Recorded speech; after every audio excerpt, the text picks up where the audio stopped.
Hey guys, today I'm going to be talking about multiplayer in Asphalt Legends Unite. But before I can do that, I just want to go over Asphalt 9 MP before the summer update that changed everything. Now, in Asphalt 9, there are two multiplayer series. The seasonal one doesn't really matter as we don't have it anymore and there seems to be no replacement, so I'll focus on what the community calls MP1, or better known as Classic, Ghost, and Slipstream series. Now, here's how Classic and Ghost series worked. Each class of cars had their own league. Bronze League had D-class cars, Silver League had C-class cars, and so on.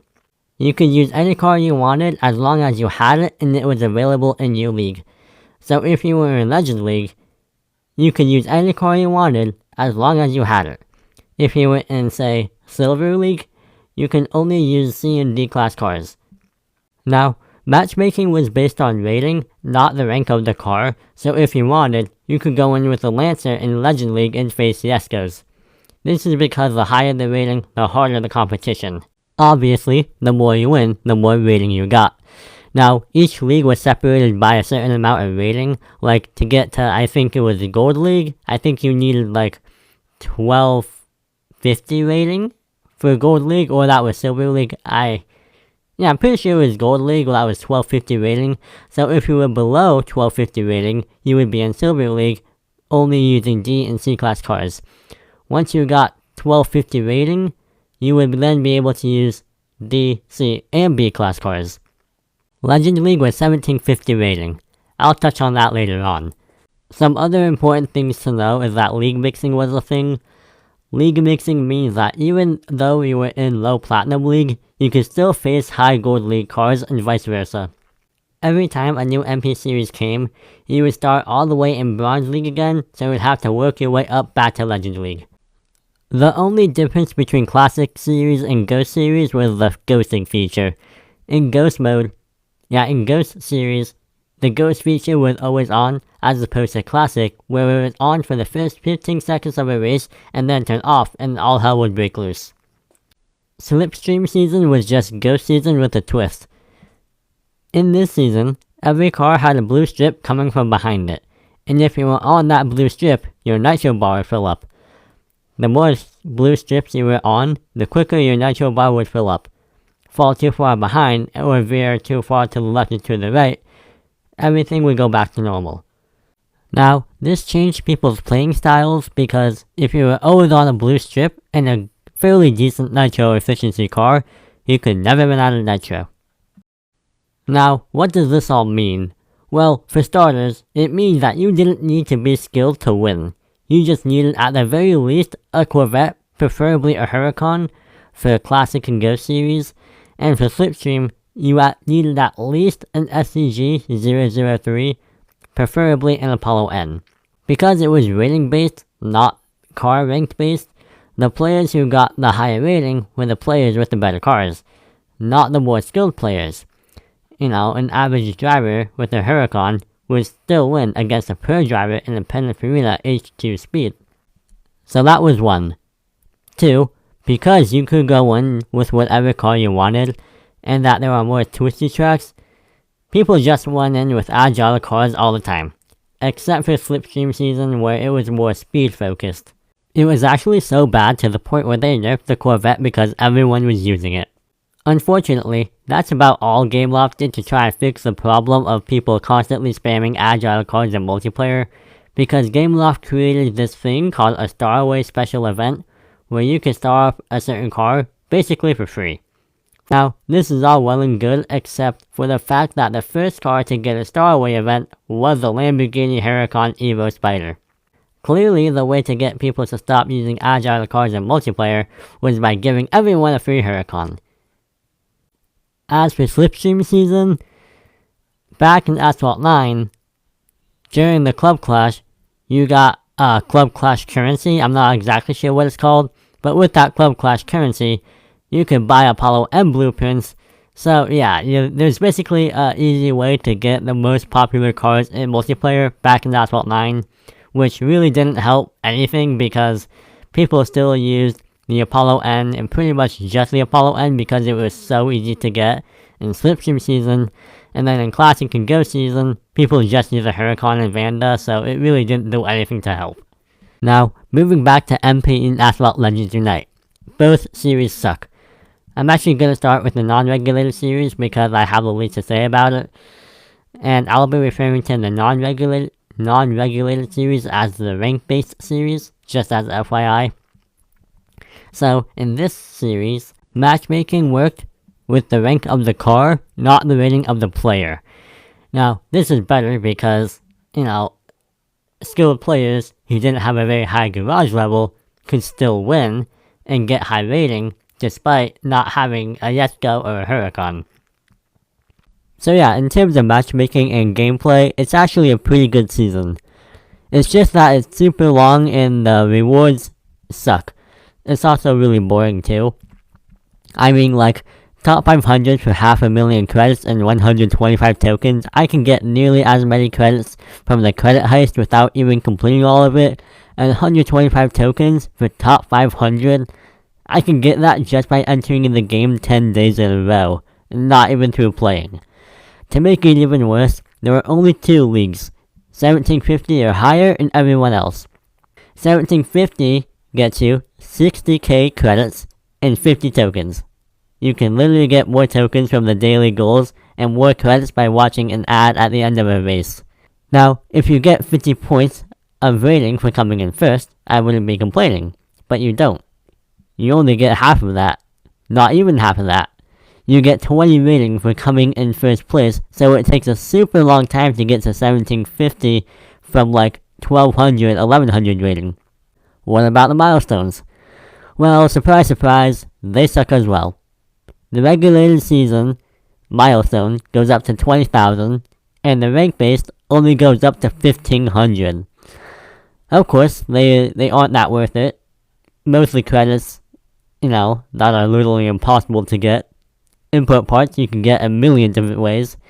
Blueprints for cars that are already pretty easy to max out in the first place, and not a lot of tokens.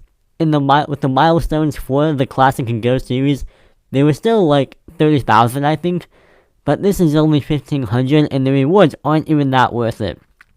Like, the McLaren Blueprint, McLaren F1L, not F1LM, the McLaren P1, like, that's a pretty easy car to start up anyway.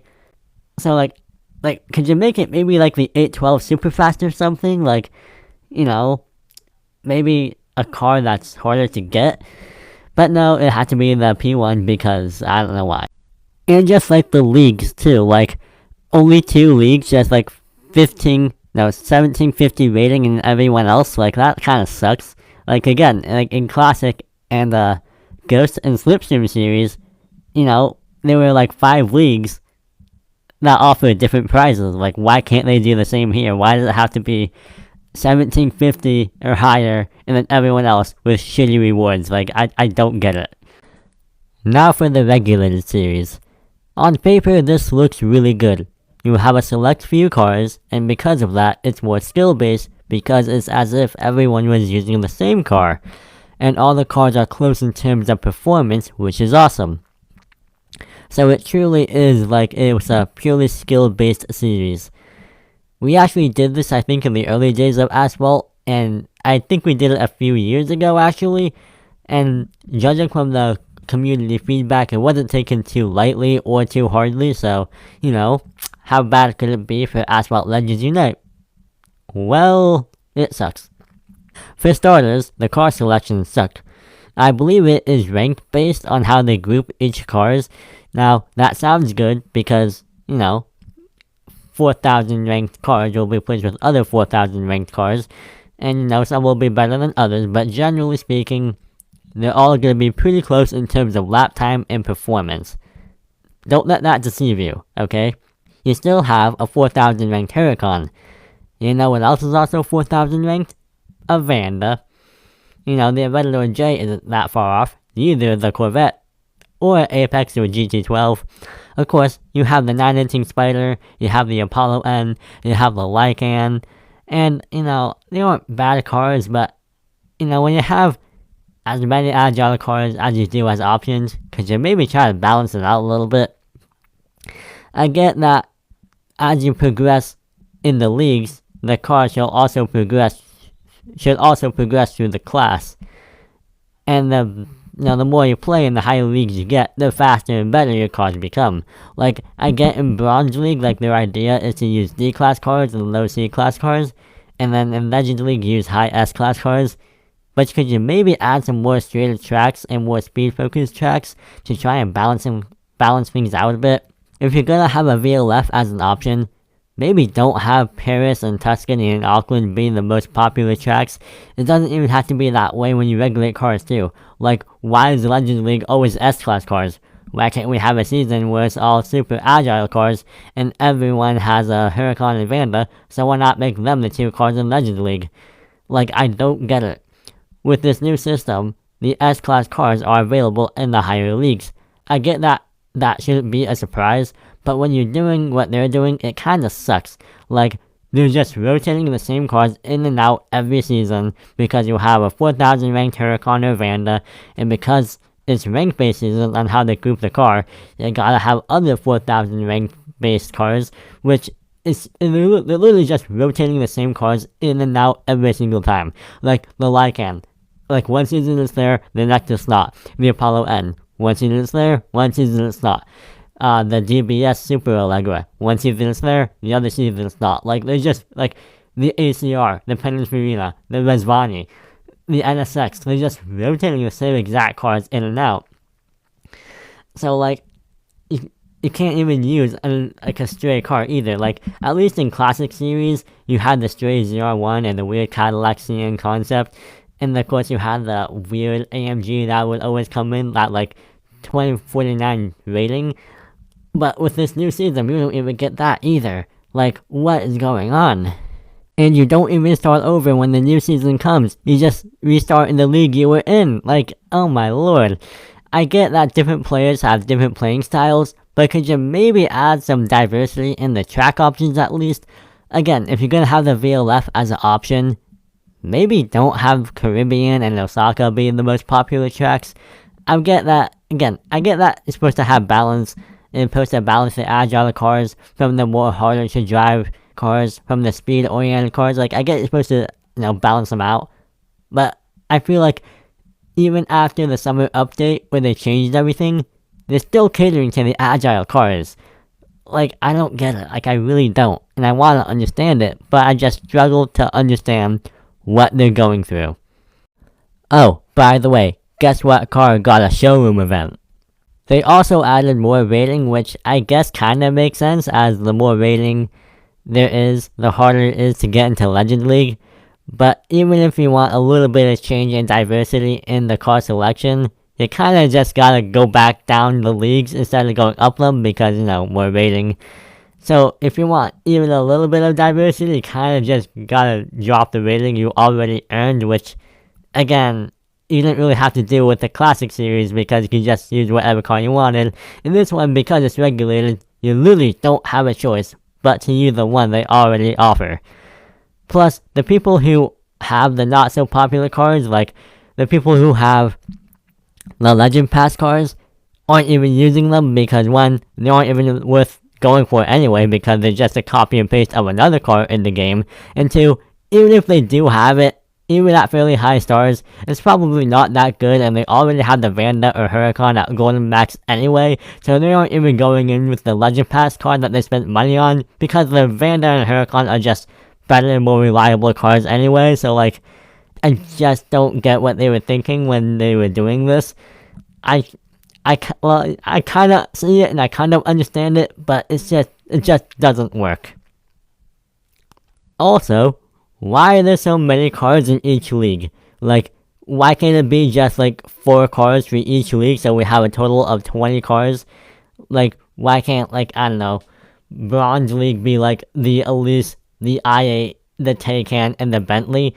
2 cars that are pretty easy to get, and then the other 2 cars that only certain people have at high stars. Like, I don't get it. Like, why can't, Gold League just be like the Huracan and like the Apollo N, and then just the Lotus Avia or like the, I don't know, F1LM or something? Like, I don't get why they have to offer like 12 cars for one league. I feel like that kind of defeats the purpose of having it regulated. So, in my opinion, the new multiplayer series, the regulated series, and then the rank-based series honestly aren't really any better from the two series that we previously had. Like, in the higher leagues in the regulated series, Platinum and Gold League, pretty much nothing changed. And as for the rank-based series, I mean, it's fine in terms of gameplay and matchmaking, it's just the rewards just are not that worth it. Like, I get that the regulated series is more for actually like winning and trying to get to the leaderboard, and then the ranked based series is more for casual playing. But could you maybe make earning 750 points of rating through only winning 20 points of rating each race a bit worth it? Like, again, maybe change the McLaren P1 blueprints for Ferrari 812 Superfast blueprints. Or maybe just add more credits and tokens. Maybe add more leagues so people who are in different stages feel like they're making some sort of progress instead of just having 1750 and higher and everyone else. Like, I feel like they could make it a bit more enticing to actually, try and do well in that season. But, I'm not... It's just... I just don't get it. Now, I'm not trying to be disrespectful to GameLoft or to the developers and saying they're doing a terrible job. I know this probably spent a lot of time trying to make a system that most people can enjoy and that most people can agree that is good. And I'm not trying to discredit them, because I know they spent a lot of time making a whole new multiplayer system that's rank based with regulated cars, that's fair, that is balanced. And I know that it's not easy being a developer. But when they try to fix multiplayer by giving everyone a free Vanda, it kind of seems like they don't really care or take the problem that seriously. So to me, it's just kind of a kick in the balls. Of course, this is just my opinion, and other people have theirs. I would like to know what you guys think, being this far into Asphalt Legends Unite. Do you guys think the system is good? Is it bad? Feel free to, talk about it in the comments. I would definitely like to know your guys' opinion. And that'll be it for this video, and I'll see you in the next one. Bye!